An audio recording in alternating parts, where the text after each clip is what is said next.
Welcome to this week's edition of Topsail High TV. I'm Anya Johnson. This week we have scholarship deadlines and more sports signings. But first, this year's school musical is in the books.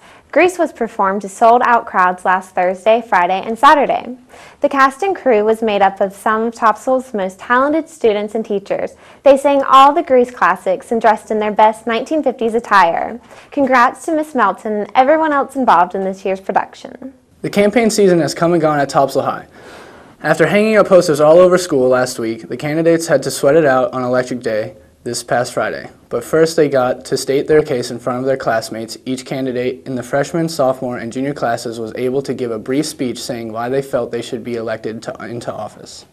After their plea for votes, the student body took to the polls and cast their vote. And after all the votes were tallied, Caroline Randive was elected the student body president. A list of all the winners is on your screen.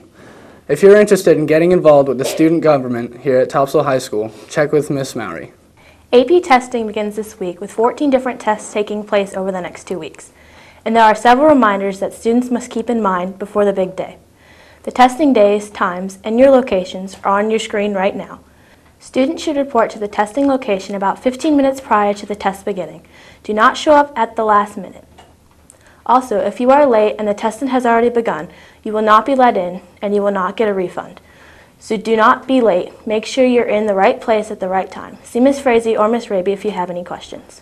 And if you're heading off to college, some big scholarship opportunities are still available, but you have to act fast because the deadlines are quickly approaching. In fact, there are 6 scholarships with due dates in the next 2 weeks. We're currently listing them on your screen, so check closely. You'll need to get with a counselor if you have any questions about these. You don't want to be late and miss out on free money. Also, if you've already earned a scholarship, please provide Ms. Frazee in the guidance office with that information. In sports, another Topsail athlete has signed their letter of intent to continue playing sports in college. This time it is a baseball player planning on playing at the next level. Cody Kyle signed to attend Pitt Community College in Greenville. PCC is one of the best junior colleges for baseball in the country. Cody is a starting catcher for the Pirates and is among the national leaders in doubles. He is one of the team leaders in batting average, RBI, and slugging percentage. And to make Thursday's signing day even better, it was also Cody's birthday. That wraps up this week's edition of Topsail High TV. But while the show comes to a close, the sports season is just heating up. It's playoff time, and many of our Pirate teams are still alive and looking for a state championship. Check with Coach Horn for all the updates on teams and their opponents. Have a great week, everyone, and we'll see you right back here next time on Topsail High TV.